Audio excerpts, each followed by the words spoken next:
Welcome to Food for the Soul, a Thanksgiving meditation. For this meditation, you can do a classic yoga pose seated on the floor, or you can just simply sit in a chair. For those of you who want to do this Sadasana Pose, you would sit on the floor with your left heel pressed up against your perineum or your groin area and your right leg crossed in front of that. Take your hands with your palms facing up, take the index finger and the thumb and create an O shape, and have all your fingers touching together and the other three fingers stretched out. Have them palms faced up on your lap, nice and loose and relaxed, a straight spine, no tension whatsoever in your arms. If you're seated in a chair, make sure that your feet are flat on the floor, that your shoulders are loose and relaxed, your neck is loose and relaxed, and don't lean back into the chair, but sort of use your stomach or core muscles to sit upright in the chair, but in a relaxed manner. Have your palms up and resting loose on your lap or on the arms of your chair. So for everyone, have your chin tilted up slightly and close your eyes. Keep your eyes closed for the duration of the meditation. We're going to begin by taking some deep breaths. And we're going to do the Ujjayi Pranayama breath, or the ocean breath. And so for this breath, we're going to breathe in deeply through the nostrils. And then when we exhale, it's going to be like we were creating fog on a mirror. Except that we're going to do that with our mouth closed. So it's going to sound like this.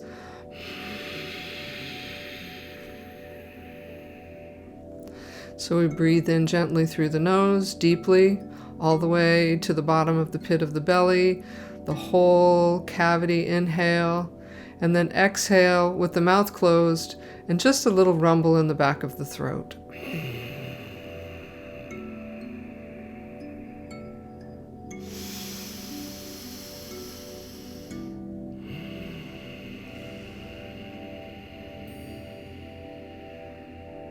And this is going to remind you a little bit of the ocean, of the waves rolling all the way out and then gently rolling all the way back in.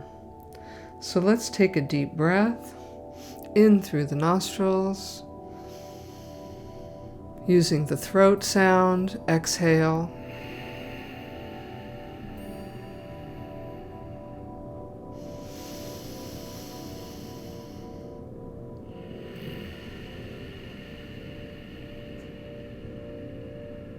And one more long, slow breath in through the nostrils, sound in the throat.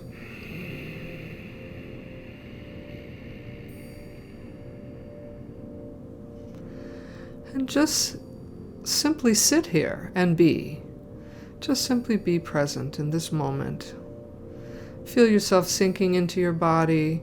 Feel yourself opening up to awareness to this moment, to what you can hear, and how alert you are, and what you can smell, and just what it feels like to be here, and the tingling sensations of the body touching the ground, whatever contact points are available for you right now, and just feel gravity pulling you down, holding you gently in this present moment.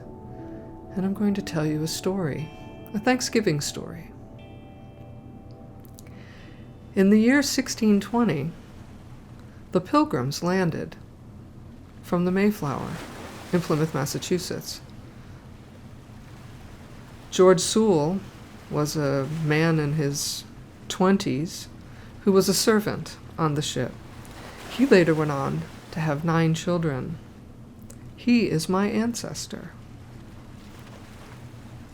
That first winter that they arrived in Plymouth was really hard for them, and many of them died from cold and starvation and disease.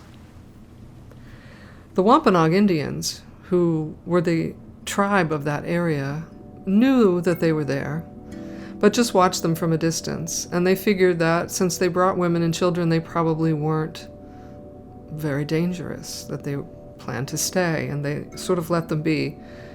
But by the spring, they thought it might be prudent to teach them some farming. So they came down and introduced themselves to the people and taught them how to plant beans and squash.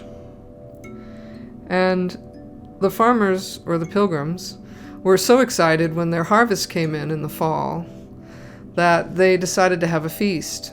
Now, they didn't think about the Indians, actually, not according to the Wampanoags. They started to have a feast, and they got so excited that they were shooting guns in the air, enthusiastic that they might actually live through the winter to see another year. The Indians heard the gunfire and thought there was some kind of great battle, so about 100 warriors dashed to the scene and showed up at the feast. When they realized it was just a feast and just a misunderstanding, the pilgrims did invite the natives to come, and they brought 5 deer and some other things.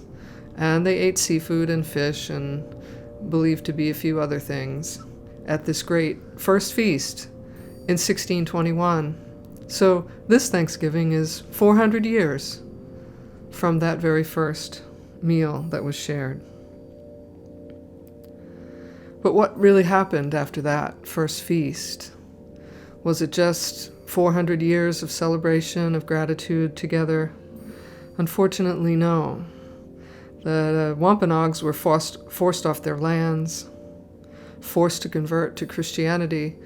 There's some tellings in the tribe today about what happened to people and how they either prayed or died. That's what they believed happened to them. It was pray or die. So we have a clash of stories here.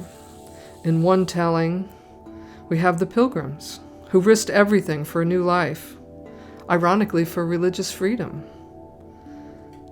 They felt free to take what was here because all they saw was empty land and savages. They loved Jesus, and that was a good thing. The Wampanoags, one of 5 tribes in the southern New England area, they were quite sophisticated, actually. They had farming and trade and culture, and they loved the earth. And that's really good. So we've got 2 good peoples with completely different views of the world coming together inadvertently in Thanksgiving. So what's the true meaning of Thanksgiving 400 years later for us? I mean, we will never agree by our beliefs or the stories that we tell ourselves in our heads. There will always be cause for pain and strife and disagreement. But we can celebrate the one and only true thing that we all share in common. And let's share it well. Let's keep it well. And what is that? That is the thing that sustains life itself.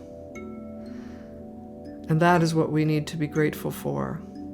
The soil, the sun, the water, the air, the technology of farming and cultivation of food from human creativity, human labor, the people that grew the food, picked the food, shipped it, cured it, smoked it, cooked it, and then served it.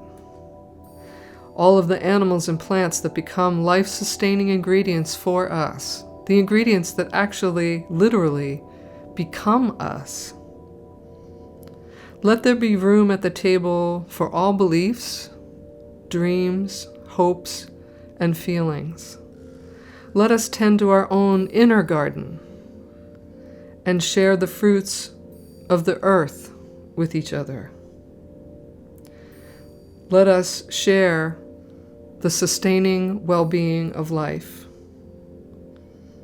Earth, soil, air, water, sun, and creativity. And for those of us who have deep aspirations of creativity, the artists,